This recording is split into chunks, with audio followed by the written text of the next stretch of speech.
Hello, everyone, and thank you for coming to today's Play Attention special webinar, where we'll be discussing ADHD and the reading process. I really appreciate all of you taking some time out today to discuss this topic. My name is Gwen Sorley, and I will be your host. My background is in education. I have a master's in education and my specialty in reading instruction. Also, I've been using Play Attention for over 25 years with my students, from every age, from about 5 years old all the way up through adulthood.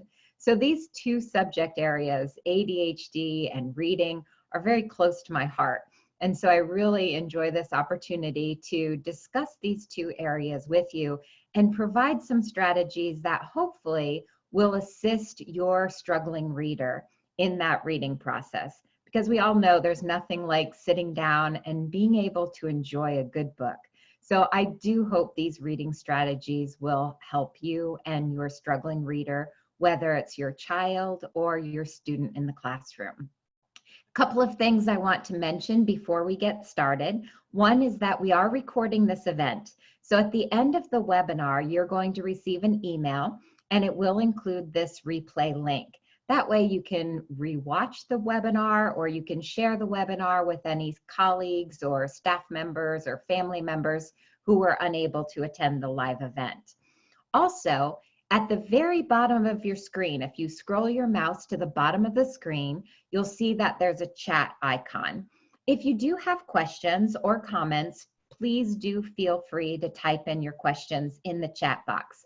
I think for this particular presentation, I'm going to save most of the questions till the end of the webinar. However, if you have questions in the middle or in the beginning of the webinar, please do type them in. And at the end of the webinar, we'll have a brief Q&A moment for those of you who have questions or comments. Again, today we're going to be talking about ADHD and reading. Now, if you have a child or a student with an attention difficulty, you may notice that the reading process can be a struggle. Oftentimes, they have a difficult time decoding words. They may read to you aloud, but they seem to skip words. And so their fluency in reading is not very good. They're not fluent readers. And if they're not fluent readers, then reading comprehension is very difficult. So there are strategies we can use to help. First, I think it's important we look at the difference between a student with a learning disability and a student with ADHD. A student with a learning disability has a deficit in a few areas, maybe a couple of areas, while they still perform at or above average in other areas. However, with ADHD affects learning as a whole. ADHD affects the children in the learning process because it affects every cognitive function. And if you think of the cognitive areas that they need in order to be successful in the learning process, they have to be able to pay attention to low stimuli. They have to be able to process information. They need to be able to visually track. They need good memory and working memory, auditory processing. So all of these cognitive areas need to be strengthened in order for them to be successful in the reading process. However, these areas are the areas that typically are weakest for people with attention difficulties. So let's talk about first how we can set up success, how we can use certain strategies that will lead to success in the reading process. One is to select literature that is known as HighLow Literature. If you haven't heard about HighLow Literature, it's really important when you're working with a struggling reader, because this includes high interest material at a low reading level. Okay, meaning if you have, let's say, a middle school student, right? You may have a sixth grader who is reading on a second or third grade level. You don't want to really give that student a book that was written for a second grader, because that will really ruin their self-esteem, right? It will make them feel even worse about the reading process because they perceive that as being given a baby book, right? They don't want to have that perception. They want to have good quality literature at their interest level, but at a manageable pace, something that they can handle. So there are very specific books called HighLow Literature. And these are important to provide because it helps build reading fluency, it increases their vocabulary, inspires a love of learning. They're actually enjoying the reading process because they can read the material and it's material that interests them. It also builds confidence. Now, when you're looking for high-low level literature, there are certain things you want to look for. Now, I have an ebook that I created that goes along with this webinar. And in the ebook, I have a few links for resources that you can simply click on, and it will bring you to some resource links. So if you go to Amazon, for example, and you just type in high-low literature, you'll get a lot of books that are available. Scholastic also has a section called high-low literature. And I found the Logan, Utah Library has a great resource list as well. So those are some of the resources I have in the ebook. And if you want that ebook emailed to you, simply type ebook in the chat box, and I'll make certain that we follow up with you and get that ebook to you. It will also be posted on our website. So if you are looking for high-low literature, keep in mind certain tips. One is that there should be illustrations to support the text. Because remember, when they're learning, especially struggling learners, they will use the illustrations to figure out words, to decode words, to figure out meaning, to help them make predictions, to help with their comprehension. So it is important, no matter what the age, that there are good illustrations to support the text. Also, carefully chosen vocabulary. So you don't want vocabulary too above them, and you don't want vocabulary that has too many syllables if it's over their heads at that point. You also want very simple sentences. So not long sentences, very simple, short sentences. Of course, you want compelling stories, right? Because the story is what's going to grab their attention and keep them engaged in the learning process. Also, you want straightforward plot development. And this is important. You don't want to give a struggling reader something to read independently that has a lot of foreshadowing or a lot of flashbacks. Now, that's not to say when you're reading aloud to them, you definitely want to have more complex plot development. But when you're giving them something to read independently, make certain that the plot development is very straightforward, because they're going to be reading, trying to read for fluency. And if you have a straightforward plot, it's going to help them with their comprehension. Of course, characters that interest the reader, because that's going to engage them. Stories that they can relate to, either the issues or the topic.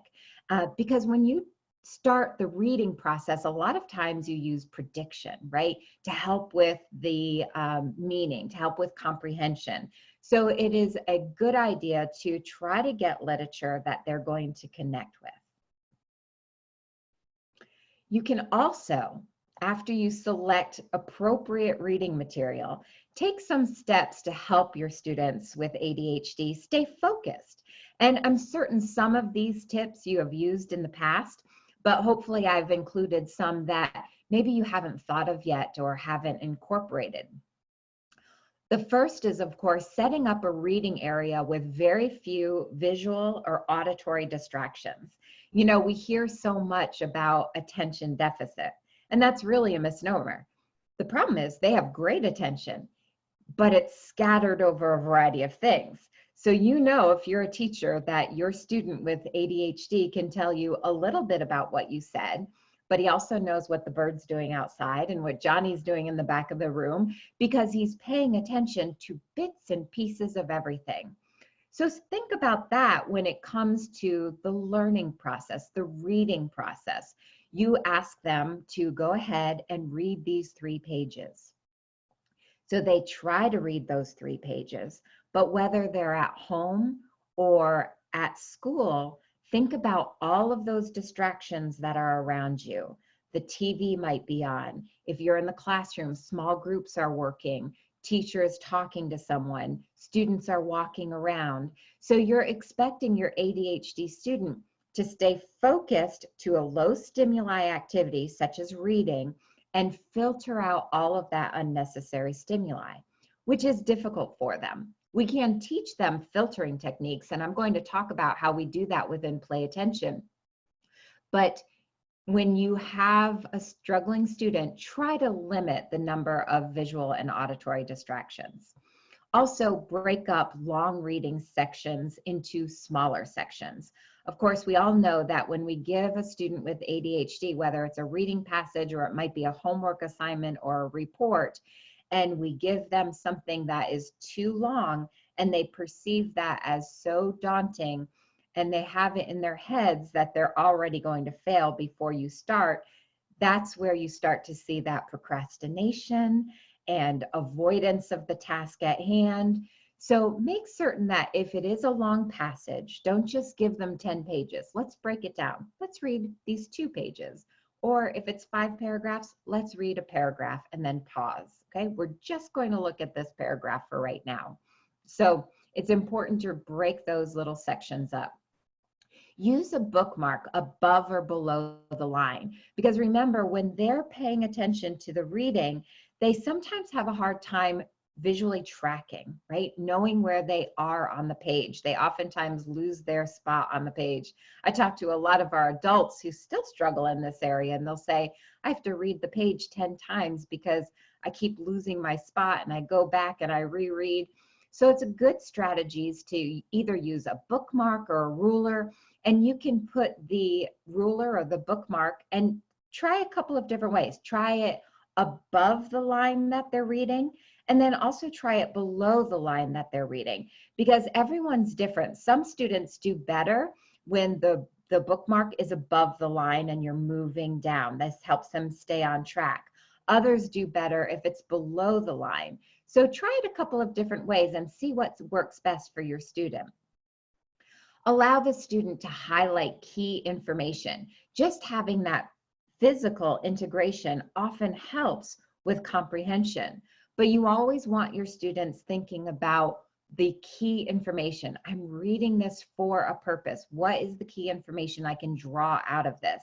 And since a lot of them have difficulty with memory, allow them to highlight it. So they have that physical component that helps with memory, helps with the reading process, but it also reminds them that they're trying to pick out that key information. So you can either have them highlight. If that's not an option, it's a book that you can't highlight, you can always use sticky notes, and they can just place a sticky note. You know, they have those little thin sticky notes or little arrows, and they can use those sticky notes to highlight as well. Schedule mini breaks. This is important for all of us, right? So when you have a longer assignment, make certain that you tell them, you know, we're going to read these 2 pages and then we're going to take a little mini break. And that can involve some movement, allow them to walk around. Just make certain that you're taking time for those breaks. And that can include some physical movement. Now, number 3 that we're going to discuss is to use audiobooks.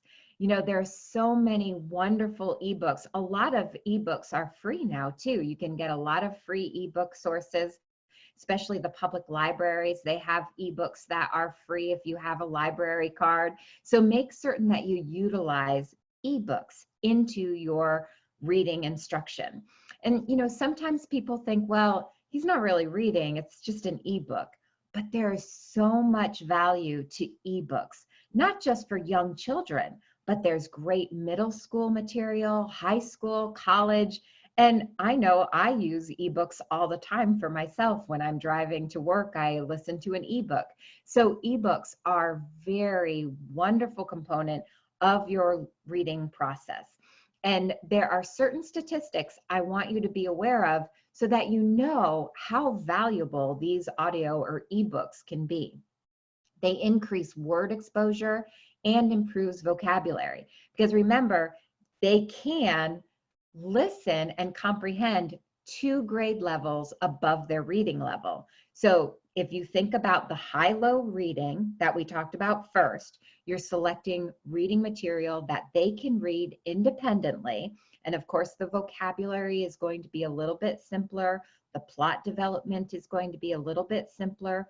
But when you give them an ebook, you have that opportunity to give them material that's at least 2 grade levels above where they're reading. So you get to expose them to more vocabulary, and you get to expose them to the more complex plot developments. It reduces working memory deficits, removes printed word decoding anxiety. And that anxiety comes up not only with the long passages that we talked about, which can cause some anxiety. Also, if they're just simply listening to an ebook, they can really listen for meaning, listen and comprehend, rather than getting anxious about having to decode words. It teaches them pronunciation, increases reading accuracy by 52%, improves comprehension by 76%, and if you combine print and audio together, it increases recall by 40% over print alone. So these are really important points to keep in mind and should really encourage you to incorporate ebooks into your reading. And of course, it promotes a love for literature. I'm certain that you're all familiar with sight words. If you are a parent or you are a teacher, you are very familiar with the sight word list, right? There's a different sight word list for every grade level. Sight words are words that children should recognize without having to sound them out or decode. So in the early years, those sight word lists include the, at, where, when, this, was, if, all those very simple words that are repeated several times in a passage. They should just be able to read them automatically. They should not have to sound them out. So that helps with reading fluency. If they have to sound out every single word, then they're going to have difficulty with fluency and comprehension. So make certain that they're able to learn those sight words. When a student knows sight words, it of course improves all of these areas: accuracy, speed, fluency, and comprehension. You can get the sight words online. There are many resources for sight word lists if you're not familiar with that. And in the ebook that I mentioned, when you get to this section, I have a link directly to a site that breaks down the sight word list by grade level. So you can simply click on your grade level, it brings it up in a PDF, you can print it out and have all of those sight words at your fingertips. Also, make it fun. Students love to play games when they're learning, so there are a lot of sight word games that you can play. This is just an example. Sight word bingo. So you have a bingo card and you have sight words that are age appropriate, and then you play a game of bingo. So you call out a word, and if they have that word, they cover it with a marker, and they're trying to make a whole row covered. And then you can go back and actually read the words and make certain together that all of those words were read. So this is a great way, just one way that you can do learn sight words and make it fun. But there are a lot of ideas that you can get online just to make that learning of sight words more fun and more engaging. I do also in that ebook have a link where it actually will produce sight word bingo cards for you for free. You just put in what grade level and it will produce these sight word bingo cards and you can print them out. So that's in the ebook as well. The next step here is to teach the kids to quietly read aloud, or what we know as subvocalizing. You might notice that some of your students already do this naturally because they are more auditory learners, right? And an auditory learner is going to benefit if they read aloud silently to themselves. So it's not reading out loud, but it's reading quietly aloud to themselves, subvocalizing. And the better they become at this, because you don't want them to always subvocalize, right? Because that can slow down the reading process. But eventually, when they become stronger readers, many of them will drop that naturally. So use it as a tool in the beginning, but it is something you want to move away from eventually. But subvocalizing should be allowed in these early stages, especially if they are auditory learners and they learn best by hearing. Allow them to reread for fluency. I can imagine many of you here today have asked your child to go pick out a book before bedtime, and they bring back the book and you think, I have read this same book 200 times. And that's really common. They do gravitate towards certain books, but rereading is actually a good thing. It may become a bit monotonous to you, but it is really a good thing, and it helps build fluency. It allows them time to read for comprehension rather than decoding. So if you have a reader who is very choppy in their reading, when they reread and reread, then it becomes fluent, and then they can focus more on comprehending the story rather than trying to read this, just read the words.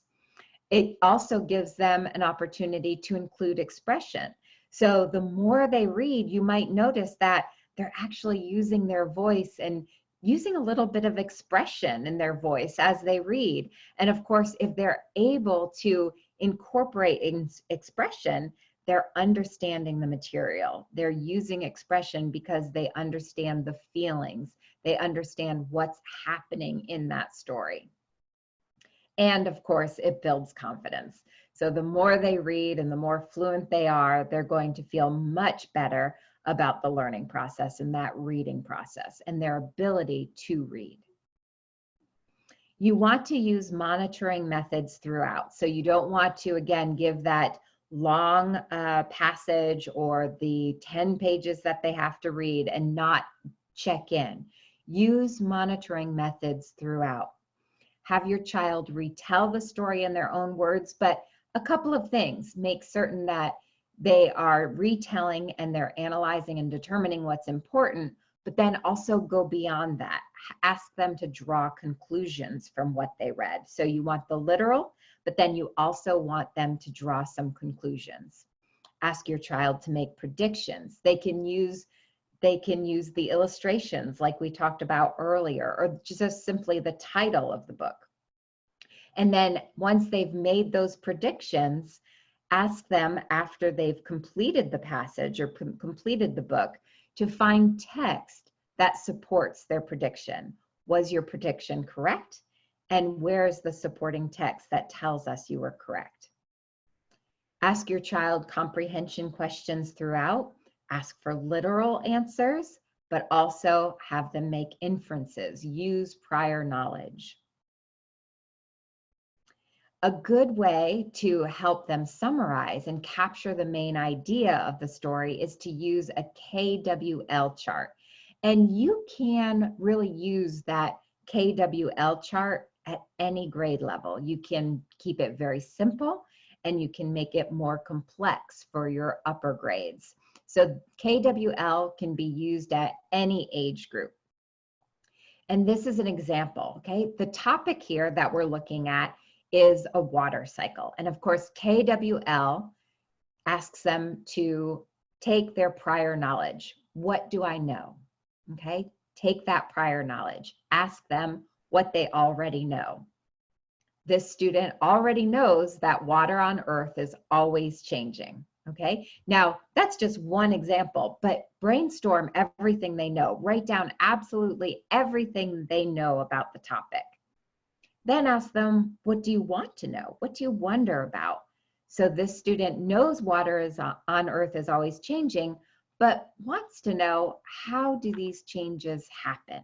Okay, that's what they want to know. From reading this passage or reading on this topic, they want to know, how do these changes happen? So you're going to fill out these two sections before the reading process starts. And then after they complete the reading passage, you're going to document what they learned. This student learned adding or subtracting heat makes the cycle work. If heat is added to ice, it melts. So this is a very simple example. Of course, if you are looking at something like the water cycle, these passages will be much longer. There's going to be a lot more information. But again, this gives them a visual representation, breaking down what they know. Draw on your previous knowledge. You're encouraging that. And then get them thinking about what they're about to read. What do you wonder? What do you want to learn? And then at the very end, it gives them time to reflect on what was actually learned, asking them to take what they read, what did they comprehend, what did they learn? And this is a great way to summarize, and it gives them a visual representation. Let students perform what they read. This is number 9. And I can imagine many of you have students or children who are great at drama, right? They have a really good time acting things out. So make certain that instead of always just having them read and then having them tell you what happened in the story, get them involved, get them moving, get them to use their creative minds and perform what they read. This is a fun activity that can be done solo or in groups. If you're doing groups, of course, that's going to help with communication skills and social skills and memory, because they have to remember their parts. So you can do this individually or as groups. This requires planning, which is a big part of executive function. It engages the brain and the body. And we know that when we're engaging the brain and the body, that sparks that neuroplasticity. It sparks learning. It sparks memory. And it creates an experience. They learn best when you can provide them with an experience.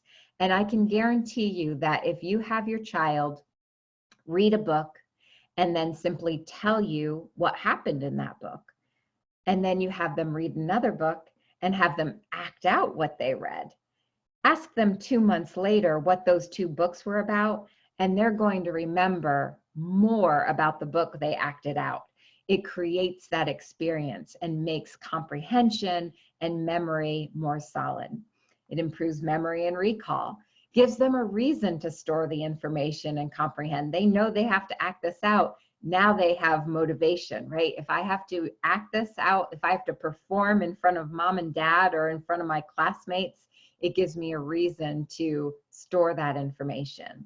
And it lets, of course, them be expressive and creative. Finally, we're going to look at story maps. Again, another great way to give your students or your children a visual representation and help them learn the elements of the story, really pinpointing different elements of the story. And story maps can be used, again, at any grade level. So I'm going to give you a few different samples, and you can find a lot of examples online also, and a lot of forms that you can print out that you can use to help your students summarize main ideas, right? All of the elements, main ideas, character, setting, plot, okay? Those are usually the components you want them to remember or to really comprehend in a story, to look for in a story. So if you create a story map, it will give them that visual representation. Again, helping with recall, helping them summarize the plot, helping them summarize the entire story. So here are a couple of different examples. This is very simple. Tell a story. Who, where, when. What happened first, second, third, and so on. And so that's a very simple example of a story map. This might be used in third grade, fourth grade. Here's a younger student. Okay, what happened in the beginning, what happened in the middle, and what happened at the end. And even though it's very simplistic, there's no writing, it's drawing, you can see that they have all the elements. You can see the characters, you can see the problem in the story, right? You can see the resolution of this in the story. So the beginning, middle, and end. That's a good example of a younger student who does a story map. And this gets a little bit more complex, where you have the title, the setting, the main characters, the problem, the outcome, the topic, what was learned, the theme. So you can do a very simple version or a more complex version, depending on the level. But the important thing to keep in mind is that, again, it gives them that visual representation. And if you can use different ways of learning and involving different senses, that's going to help them with the learning process and comprehension. So how can play attention help? Play attention can also help in the learning process, and especially with reading, because when we talked about it, remember, one of the key components that we discussed before even starting was that ADHD will affect the child in the reading process because it affects every cognitive function. And you see here, these are all of the cognitive areas that we address within play attention. Now remember, all of these activities are brain enabled, meaning they can only work on attention and visual tracking and memory and task completion, filtering out distractions, processing speed. They can only work on these cognitive areas if they are actively engaged. Because remember, when they are working on these cognitive functions, these cognitive areas, they are wearing our body wave armband. And on the back of that armband, there are 3 sensors. Those 3 sensors are monitoring their brain activity. That tells us how attentive they are. And if they are paying attention to the cognitive exercise, then the exercise starts. They're able to start the exercise. They're able to move the character in the right direction. So we work on all of these cognitive functions that are necessary in order for them to be a good learner and a good reader. But they can only practice them if they are paying attention. If they're not paying attention, then the activity will stop. Their character will go in the wrong direction, and they immediately know that they're no longer in that attentive state they need to be in order to learn these cognitive areas. So when you start play attention, we're going to set up your curriculum. We're going to customize everyone's plan based on their particular strengths and weaknesses. So your personal executive function coach is going to do an assessment with you, and then we need a block of time to actually set up your individual profile. So if your child is struggling in the learning process, then when we're looking at these different cognitive areas, of course, we're going to incorporate attention stamina, because your child needs to increase his or her ability to pay attention to low stimuli. That's part of the reading process. We're going to incorporate visual tracking so that they can track visually while they're reading. We're going to incorporate memory activities to help them with comprehension and recall. So we're going to take all of that information into account when we set up your customized plan. And then you'll notice that we're working on all of the cognitive areas that are necessary not only for strong executive function, but are necessary for success in the reading process. So during every single play attention session, you are laying down the foundation for academic success, for success in the reading process.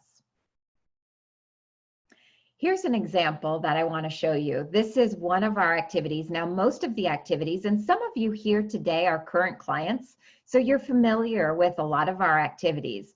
But for those of you who have never seen Play Attention, we do have some upcoming informational webinars I'll tell you about if you want more information on our program itself, or if you would like a consultation to learn more. But within the program, most of the time you are looking at the screens, you're working on different cognitive areas, you're turning the cognitive exercise on and off with your mind alone, moving characters with your mind alone. In Academic Bridge, this is one of our cognitive exercises where we're asking you to take all of the skills that you've learned within Play Attention and actually apply them to real academics. So this is where we're really looking at transferring and generalizing the skills into other areas. So you see here, do you see the armband on this student's arm? Now remember, that armband is monitoring her attentive state, not where her eyes are, monitoring her brain activity that tells us how attentive she is. And she is going to start reading. So you see here that she's going to read, and as she's reading, she is able to actually hear from the computer, good, great. If she is paying attention to her reading and that bar is going up slightly, then she's hearing, good, great, from the computer. So she knows she's in that state she needs to be in order to process her reading material. She knows she's actively engaged in the reading process. She's receiving that real-time feedback when she's paying attention to her reading. Now, of course, she's a typical teenager, so now she's looking at her friends. She's going to play with her hair. She's no longer as attentive. You see the bar drop here, which means she's not as attentive, but she's hearing from the computer, focus, and now she knows she needs to be focused in order to process the information that's in her book and really be successful in that reading process. Okay, and so this is really important. So it's no longer mom and dad or the teacher standing over the student saying, get back on track, right? Keep reading. Play Attention is guiding them through that process and giving them real-time feedback regarding when they're paying attention to their reading and when they're not. Because how many of you have talked to a student and they say, I know I read that material, but I don't know what it was about, because halfway through they drifted, right? They weren't paying attention long enough to really read all the words and draw out the meaning. So this is gently guiding them through that process and teaching them how to pay attention to the reading process. And you can do that with anything, math, spelling, reading, any of your learning systems. Now we also have Media Player. Media Player utilizes that body wave armband. It is, if you are here today and you are a current client, it is a program that you will download and install on your computer separate from your core cognitive exercises. But Media Player is fantastic, especially for your ebooks. You can bring in any media into Media Player. And it can be an ebook, it could be a video, it could be auditory instruction. And you'll see, this is an example. So I brought in an ebook for this book here, The 3 Billy Goats Gruff. So the ebook I imported into my Play Attention Media Player. Now, as long as I'm paying attention, remember, because we're still monitoring your attention, as long as you're paying attention, the media, the story will play. If I start fidgeting, if I'm daydreaming, if I'm distracted by someone in the room, the book will stop and it will wait for me to focus in. Once I'm focused, the story will start again. The story will continue. So the story, the ebook, will only play if I'm paying attention. So I turn the story on and off with my attentive state. So again, helping with that learning process, because we know a critical catalyst for brain change is attention, meaning they're actively engaged, active engagement. And you're going to practice all of these skills while you're actively engaged, because our body wave armband is constantly monitoring your attentive state and making certain that you are actively engaged so you get maximum benefit from the learning process. If you have any questions, oh, Robin has a question about that. What age books can be used with Media Player? any age at all. It could be an adult level reading ebook. It could be any media, any ebook at all can be incorporated into that. Good question, Robin. So while you're typing in your final questions, I do want to thank everyone for attending. I am going to stay online and I'm going to continue answering everyone's questions, but just know that I really appreciate all of you spending time with me today. And I do hope that this was informative. I hope I gave you some tips and strategies that you can use with your struggling reader and really help inspire a love of reading and the reading process. Thank you everyone for attending today. I know schedules have been crazy lately, so I really do appreciate your time and your attention today. Thanks so much, everyone. If you have any questions, feel free to call the 800 number. If you want to chat with me directly, don't hesitate to ask for me directly. Again, my name is Gwen Sorley, and it's been a pleasure speaking with you today. Thanks, everyone.